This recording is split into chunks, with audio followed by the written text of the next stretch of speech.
ഓരോ ക്ഷേത്രങ്ങൾക്കും അതിൻ്റേതായ പ്രത്യേകതകളുണ്ട്.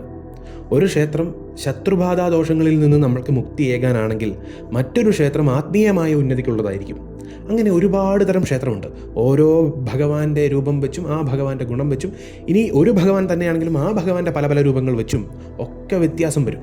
ആ ക്ഷേത്രത്തിലെ പ്രതിഷ്ഠ എങ്ങനെയാണ്, അവിടുത്തെ ഗുണം എങ്ങനെയാണ്, അവിടെ ഏത് ഭാവത്തിലാണ് ഇരിക്കുന്നത്, ഇതിനെല്ലാം വലിയ ഒരു പങ്കുണ്ട് ആ ക്ഷേത്രത്തിൻ്റെ ചൈതന്യവുമായിട്ട്. അപ്രകാരം നമ്മൾ ചോദിക്കുന്ന ഏതൊരു കാര്യവും പൂർത്തീകരിച്ച് തരാൻ സാധിക്കുന്ന ഒരു ക്ഷേത്രമുണ്ട്. ആ ക്ഷേത്രത്തിൽ പോയിട്ടുള്ള ഒരു മനുഷ്യരും ഇതുവരെ പറഞ്ഞിട്ടില്ല ഞാൻ ഉദ്ദേശിച്ച കാര്യം നടന്നില്ല എന്ന്. എന്താഗ്രഹം ആ ഭഗവാന് മുന്നിൽ വെച്ചാലും, ഞാൻ പറയുന്നത് നല്ല കാര്യങ്ങൾ, മോശമായിട്ടുള്ള കാര്യങ്ങളല്ല, മറ്റൊരാൾക്ക് ഉപദ്രവം വരുന്ന കാര്യമല്ല, സ്വന്തം ജീവിതത്തിൽ നേട്ടമുണ്ടാക്കുന്ന എന്ത് കാര്യം ഭഗവാന്റെ മുന്നിൽ വെച്ചാലും, അതൊരു വ്യാപാരപരമായ കാര്യമായിരിക്കാം, ജോലി സംബന്ധമായ കാര്യമായിരിക്കാം, എന്താണെങ്കിലും അത് നടത്തി തരുന്നൊരു ഭഗവാനുണ്ട്. ആ ഭഗവാന്റെ ഒരു ക്ഷേത്രമുണ്ട്. പ്രത്യേകിച്ച് ഗണപതി ഭക്തർക്ക് ഏറ്റവും അനുയോജ്യമായിട്ടുള്ളൊരു ക്ഷേത്രമുണ്ട്, സിദ്ധി വിനായക ക്ഷേത്രം. നമ്മൾ പലരും കേട്ടിട്ടുള്ള ഒരു ക്ഷേത്രമായിരിക്കും സിദ്ധി വിനായക ക്ഷേത്രം. പ്രത്യേകിച്ച് വലിയ ബിസിനസ്സുകാരും വലിയ പൊളിറ്റീഷ്യൻസും ഒക്കെ പോകുന്ന ക്ഷേത്രമാണ്. അതുകൊണ്ട് തന്നെ നമ്മൾ ആ ക്ഷേത്രത്തെക്കുറിച്ച് കേൾക്കാതിരിക്കാൻ വഴിയില്ല.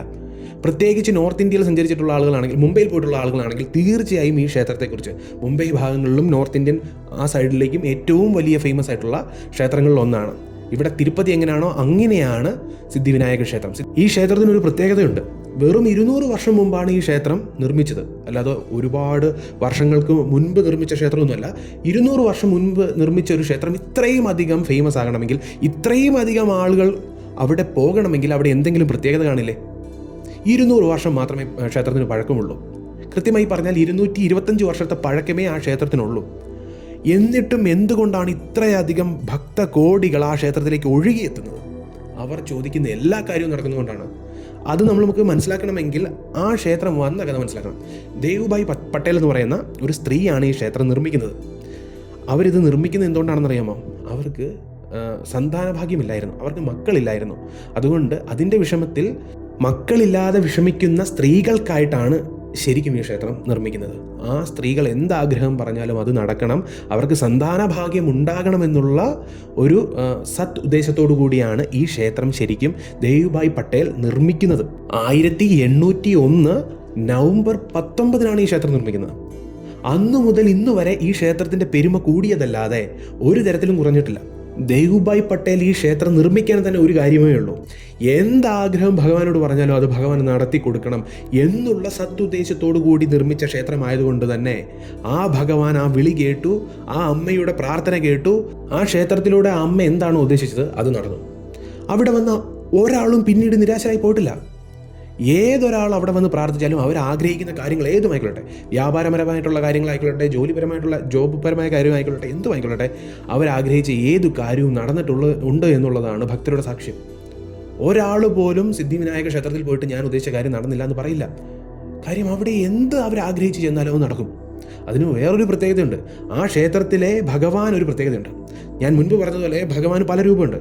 ഒരു ഭഗവാൻ തന്നെയാണെങ്കിൽ പല രൂപം തന്നെയുണ്ട്. ഒരു ഭഗവാനായിരിക്കും, പക്ഷെ ആ ഭഗവാന് പല പല സ്വരൂപമുണ്ട്. അതിനനുസരിച്ച് ആ ക്ഷേത്രത്തിൻ്റെ ഗുണവും മാറും, നമ്മൾ ആരാധിക്കുമ്പോൾ കിട്ടുന്ന ഫലവും മാറും. അപ്രകാരം ചതുർഭാഗുവായിട്ടുള്ള വിഗ്രഹമാണ് അവിടെ ഇരിക്കുന്നത്. 4 കൈകളാണ് ഭഗവാനുള്ളത്. ഋദ്ധി സിദ്ധി എന്ന 2 ഭാര്യമാരുണ്ട്. ഇതാണ് ഏറ്റവും വലിയ പ്രത്യേകത. ഋദ്ധി സിദ്ധി എന്ന് ഏതാഗ്രഹം നമ്മൾ ചോദിച്ചാലും അതനുസരിച്ച് തരാൻ സാധിക്കുന്ന 2 ഭാര്യമാരോട് കൂടിയാണ് ഭഗവാൻ അവിടെ നിൽക്കുന്നത്. എന്ത് കാര്യത്തിലും സിദ്ധി ഉണ്ടാവും. അത് ആത്മീയമാണെങ്കിലും ഭൗതികമാണെങ്കിലും ഏത് കാര്യം നിങ്ങൾ പറഞ്ഞാലും കാര്യസാധ്യം ഉണ്ടാവും, സിദ്ധി ഉണ്ടാവും. സിദ്ധി ദേവിയുണ്ട്, ഋദ്ധി ദേവിയുണ്ട്. ഋദ്ധി എന്ന് പറഞ്ഞാൽ നമുക്ക് സമൃദ്ധി ഉണ്ടാവും, എപ്പോഴും സമൃദ്ധി ഉണ്ടാവും, നല്ല രീതിയിലുള്ള വളർച്ച ഉണ്ടാവും. ചതുർഭുജനായിട്ടുള്ള ഭഗവാന്റെ 2 വശങ്ങളിലായിട്ട് 2 ഭാര്യമാരാണ്. അതുപോലെ തന്നെ 4 കൈകളിലായിട്ട് എന്താണുള്ളത്? വലത്ത് വശത്തെ കൈകളിലായിട്ട് താമരയും മാലയുമാണുള്ളത്. ഇടത്തുവശത്തെ കൈകളിലായിട്ട് മഴുവും ഒരു പാത്രം നിറച്ചും മോദകവുമാണുള്ളത്. എന്തുകൊണ്ടും അനുഗ്രഹ സ്വരൂപമായിട്ടുള്ള ഭഗവാനാണ്. ഋദ്ധി സിദ്ധിയോടുകൂടി നിങ്ങൾ ചോദിക്കുന്ന ഏതൊരു കാര്യവും തരാനായിട്ട് റെഡി ആയിട്ട് നിൽക്കുന്ന ഭഗവാൻ. എന്ത് കാര്യം ഭഗവാനോട് ചോദിച്ചാലും ഈ വിനായകന് നിങ്ങൾക്ക് നടത്തിത്തരും, അതിൽ സിദ്ധി ഉണ്ടാക്കി തരും. അതിലൊരു സംശയമില്ല. അതാണ് ആ ക്ഷേത്രത്തിൻ്റെ ഉദ്ദേശവും. ആ ക്ഷേത്രത്തിൻ്റെ ഉദ്ദേശം വളരെ ഭംഗിയായി ഭഗവാൻ നടത്തി കൊടുത്തു. ആ ഭക്തയ്ക്ക് വേണ്ടി ഭക്ത എന്താണോ ആഗ്രഹിച്ചത്, മറ്റുള്ള ഭക്തജനങ്ങളുടെ നന്മയാണ് ആഗ്രഹിച്ചത്. ഇവിടെ നമ്മൾ മനസ്സിലാക്കേണ്ട ഒരു കാര്യമുണ്ട്. ആ ഭക്തയ്ക്ക് അങ്ങനെ തോന്നാനും ആ ക്ഷേത്രം നിർമ്മിക്കാനും ഒക്കെ കാരണമായത് എന്തുകൊണ്ടാണ്? ഭഗവാന്റെ ഇച്ഛയുള്ളതുകൊണ്ടാണ്. അല്ലാതെ ആ ഭക്ത തന്നെ വിചാരിച്ചാൽ ഇത് നടക്കില്ല. നമ്മൾ പ്രതീക്ഷിക്കും, അല്ലെങ്കിൽ നമ്മൾ ഓർക്കുന്ന ഒരു കാര്യം എന്താണെന്ന് അറിയാമോ? ഒരു ഭക്ത തുടങ്ങിയ ക്ഷേത്രമല്ലേ, അതിന് ഇത്രയും പെരുമ ഉണ്ടായത് എങ്ങനെയാണ് എന്ന് നമ്മൾ പലപ്പോഴും വിചാരിക്കും. ഇത്രയും ശക്തി ഉണ്ടായത് എങ്ങനെയാണ്? അവിടെ നമ്മൾ മനസ്സിലാക്കണം, ആ ഭഗവാൻ അവിടെ വരാൻ ആഗ്രഹിച്ചിരുന്നു. കാരണം നമ്മൾക്കറിയാം, മൗര്യ ഗോസ്വാമിയുടെ സ്ഥലമാണ്, അല്ലെങ്കിൽ പ്രദേശമാണ്, അദ്ദേഹത്തിൻ്റെ നാടാണ് മഹാരാഷ്ട്ര. അവിടെ വിനായക ഭഗവാന്റെ ചൈതന്യം എല്ലായിടത്തുമുണ്ട്. ആ എല്ലായിടത്തും നിറഞ്ഞു നിൽക്കുന്ന ചൈതന്യത്തിന് ആ പ്രദേശത്തിന് തന്നെ, മഹാരാഷ്ട്ര എന്നുള്ള ആ സംസ്ഥാനത്തിൻ്റെ തന്നെ തലസ്ഥാനമായിട്ടുള്ള മുംബൈയിൽ വരണമെന്ന് ആഗ്രഹിച്ചാൽ വരാതിരിക്കാൻ പറ്റുമോ? ആ തലസ്ഥാനത്ത് തന്നെ ഭഗവാൻ ഉണ്ടായിരിക്കണം. മുംബാദേവിയുടെ പേരിൽ അറിയപ്പെടുന്ന ആ മുംബൈ, മഹാരാഷ്ട്രയുടെ തലസ്ഥാനം എന്നറിയപ്പെടുന്ന മുംബൈ. നമ്മൾ ഒരു കാര്യം മനസ്സിലാക്കേണ്ടതുണ്ട്. സിദ്ധി വിനായക ക്ഷേത്രത്തിൻ്റെ നിർമ്മാണത്തിന് ശേഷം കൃത്യം 159 വർഷം കഴിഞ്ഞപ്പോഴാണ് മഹാരാഷ്ട്രയുടെ തലസ്ഥാനമായിട്ട് മുംബൈയെ പ്രഖ്യാപിക്കുന്നത്. അതിനുശേഷമാണ് ഈ ക്ഷേത്രത്തിനും പെരുമ കൂടുന്നത്, ആ പ്രദേശത്തിനും പെരുമ കൂടുന്നത്. എല്ലാം അങ്ങനെയാണ്. അവിടെ നമ്മൾ മനസ്സിലാക്കേണ്ട കാര്യം എന്താണ്? സത്യം എന്താണ്? ഭഗവാൻ അറിഞ്ഞുകൊണ്ടാണ് ആ പ്രദേശം തിരഞ്ഞെടുത്തത്. സ്വന്തം ഭക്തയിലൂടെ ഭഗവാൻ തിരഞ്ഞെടുത്താണ് ആ പ്രദേശം.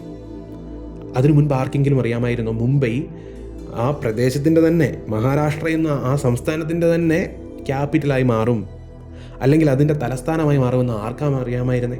ഭഗവാൻ അറിയാമായിരുന്നു. അതുകൊണ്ടാണ് ഭഗവാന്റെ നാട്ടിൽ ഭഗവാൻ തന്നെ ആ പെരുമ കൊണ്ട് കൊടുത്തത്. സിദ്ധിവിനായക ക്ഷേത്രം എന്ന അത്ഭുതം അവിടെ നിർമ്മിക്കാൻ കാരണം ഭഗവാൻ തന്നെയാണ്.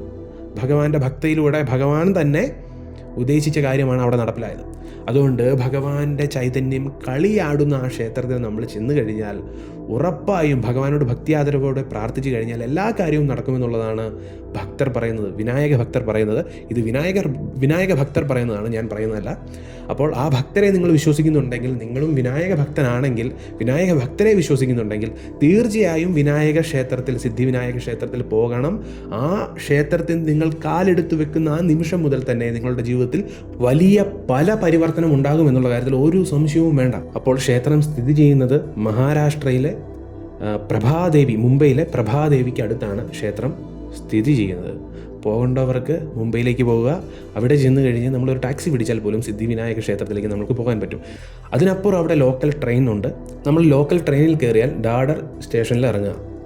അവിടെ നിന്ന് 3 കിലോമീറ്റർ മിച്ചം കുറച്ചുകൂടെ ഉള്ളൂ സിദ്ധിവിനായക ക്ഷേത്രത്തിലേക്ക്. ഏകദേശം 14 മിനിറ്റേ ഉള്ളൂ ഡാഡർ സ്റ്റേഷനിൽ ഇറങ്ങുകയാണെങ്കിൽ. സിദ്ധിവിനായക ക്ഷേത്രത്തിനോട് അടുത്ത് തന്നെ മറ്റൊരു ലോക്കൽ സ്റ്റേഷൻ വരുന്നുണ്ട്, പാരൽ സ്റ്റേഷൻ. ആ സ്റ്റേഷനിൽ ഇറങ്ങുകയാണെങ്കിൽ അവിടെ നിന്ന് 4.4 കിലോമീറ്ററേ ഉള്ളൂ സിദ്ധിവിനായക ക്ഷേത്രത്തിലേക്ക്. 19 മിനിറ്റ് എടുക്കുകയുള്ളൂ. അപ്പോൾ ഈ 2 റെയിൽവേ സ്റ്റേഷനിൽ ഇറങ്ങിയാലും നിങ്ങൾക്ക് തീർച്ചയായും സിദ്ധിവിനായക ക്ഷേത്രത്തിലേക്ക് വളരെ എളുപ്പം എത്താൻ സാധിക്കും. അപ്പോൾ സിദ്ധിവിനായക ക്ഷേത്രത്തിൽ പോകുന്ന അത്ര പാടുള്ള കാര്യമല്ല. മുംബൈയിൽ ചെല്ലുക, ലോക്കൽ ട്രെയിൻ കയറുക, ഇങ്ങനെ പോവുക, പിന്നെ ടാക്സി പിടിക്കുക.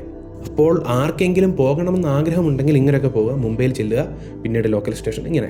അപ്പോൾ എന്തെങ്കിലുമൊക്കെ ഇച്ഛയുണ്ട്, എന്തെങ്കിലും കാര്യം നിറവേറ്റണമെന്നുണ്ട്, വിനായക ഭഗവാന്റെ ഭക്തനാണെങ്കിൽ അല്ലെങ്കിൽ ഭക്തയാണെങ്കിൽ തീർച്ചയായും ഈ ക്ഷേത്രത്തിൽ പോയാൽ ഫലം കിട്ടും എന്നുള്ളതാണ് എല്ലാ സിദ്ധിവിനായക ഭക്തരുടെയും അനുഭവം.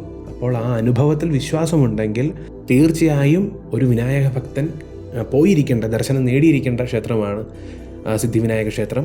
ഭഗവാൻ വിനായകൻ എല്ലാവരെയും അനുഗ്രഹിക്കട്ടെ എന്ന് ആശംസിക്കുന്നു. അഹോബിലം.